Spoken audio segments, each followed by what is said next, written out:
नमस्कार। अच्छा, जब भी वेल्थ बनाने की बात आती है ना, तो म्यूचुअल फंड्स हम सबकी पहली पसंद होते हैं, है कि नहीं? लेकिन क्या हो अगर मैं ये कहूं कि फंड चुनने का जो सबसे पॉपुलर तरीका है, वो असल में आपका पैसा डुबा सकता है? जी हाँ, चलिए आज इसी में जरा गहराई से उतरते हैं। तो सोचिए जरा, जब निवेश करने का समय आता है, हम में से ज्यादातर लोग क्या करते हैं? मतलब सैकड़ों स्कीम्स का एक पूरा समुंदर है। उसमें से वो एक सही वाला फंड, उसे कैसे चुना जाए?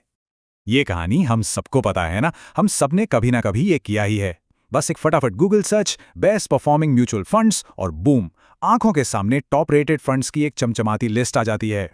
और फिर अगला कदम क्या होता है? अरे वो तो बिल्कुल नेचुरल लगता है। जो फंड चार्ट में सबसे ऊपर है, जो सबसे ज्यादा रिटर्न दिखा रहा है, हमारा पैसा सीधा वहीं जाता है। बिल्कुल लॉजिकल लगता है ना? कि भाई जो जीत रहा है उसी पे दांव लगाओ। लेकिन यहीं पर कहानी में आता है एक बहुत बड़ा ट्विस्ट।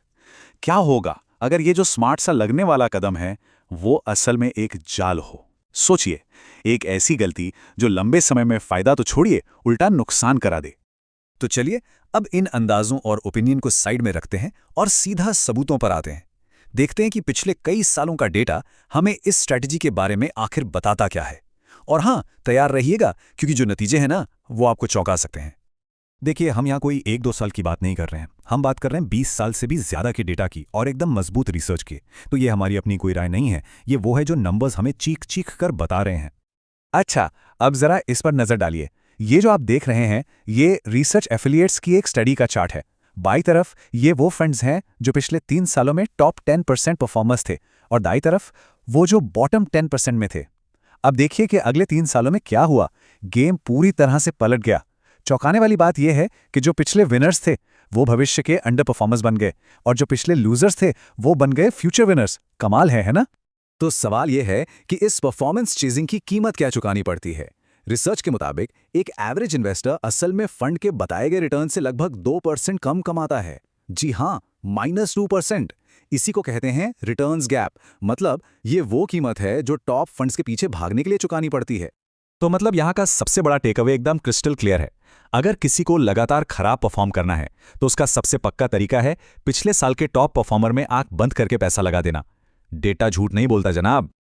तो ठीक है, हमने ये तो देख लिया कि ये स्ट्रैटेजी काम नहीं करती।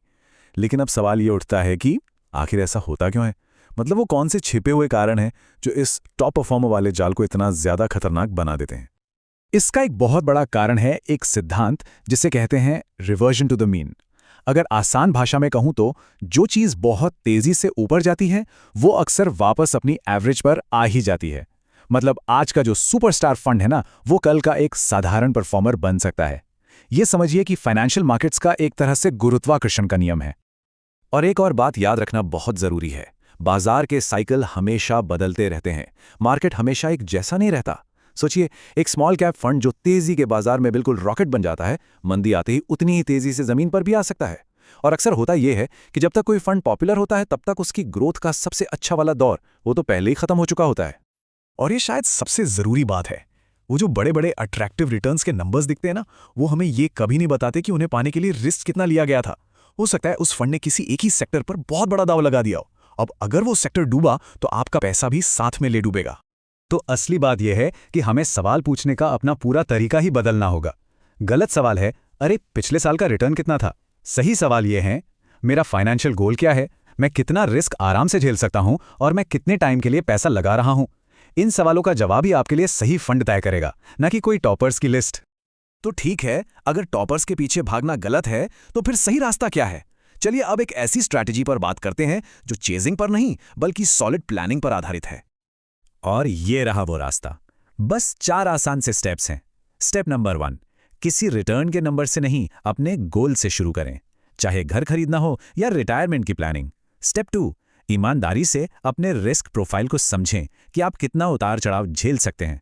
स्टेप 3, सिर्फ नंबर्स मत देखिए, फंड की इन्वेस्टमेंट प्रोसेस और फंडामेंटल्स को समझिए। और चौथा और सबसे जरूरी, अनुशासन यानी डिसिप्लिन के साथ अपने निवेश पर टिके रहें। और ये एक लाइन, बस ये एक लाइन इस पूरी चर्चा का सार है। ये पूछना बंद कीजिए कि किस फंड ने सबसे ज्यादा रिटर्न दिया। इसकी बजाय खुद से पूछिए, कौन सा फंड मेरी योजना, मेरे व्यक्तित्व और मेरे उद्देश्य के साथ फिट बैठता है। असली दौलत इसी सोच से बनती है। अब जरा खास तौर पर उन लाखों एसआईपी इन्वेस्टर्स की बात करते हैं जो हर महीने डिसिप्लिन के साथ निवेश करते हैं। उनके लिए इस पूरे सबक का क्या मतलब है? उनकी असली सुपर पावर आखिर है क्या? देखिए, जब एक एसआईपी इन्वेस्टर परफॉर्मेंस के पीछे भागता है और बार बार फंड बदलता रहता है ना, तो वो अपनी सबसे बड़ी ताकतों को ही कमजोर कर देता है। इससे होता क्या है? कंपाउंडिंग का जो जादू है वो टूट जाता है, आपका अनुशासन बिगड़ जाता है, कॉस्ट्स बढ़ते हैं, कंफ्यूजन बढ़ता है और आखिर में वो अपने ही पोर्टफोलियो में एक बहुत बड़ा रिटर्न्स गैप बना लेता है। इस बात को बिल्कुल साफ साफ समझ लेना चाहिए। एक एसआईपी इन्वेस्टर की जीत इसमें नहीं है कि उसने साल का नंबर 1 फंड पकड़ लिया। ये कोई लॉटरी का टिकट नहीं है। आपकी असली सुपर पावर है आपका अनुशासन, आपका डिसिप्लिन। हर महीने बाजार की हेडलाइंस की परवाह किए बिना बस निवेश करते रहने की आदत और समय के साथ जो कंपाउंडिंग की ताकत काम करती है, वही वेल्थ क्रिएशन का असली मंत्र है। तो आखिर में मैं बस एक सवाल के साथ आपको छोड़े जा रहा हूं।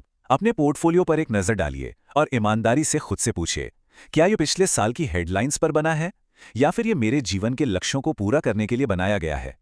क्योंकि इसका जवाब ही आपका फाइनेंशियल भविष्य तय करेगा।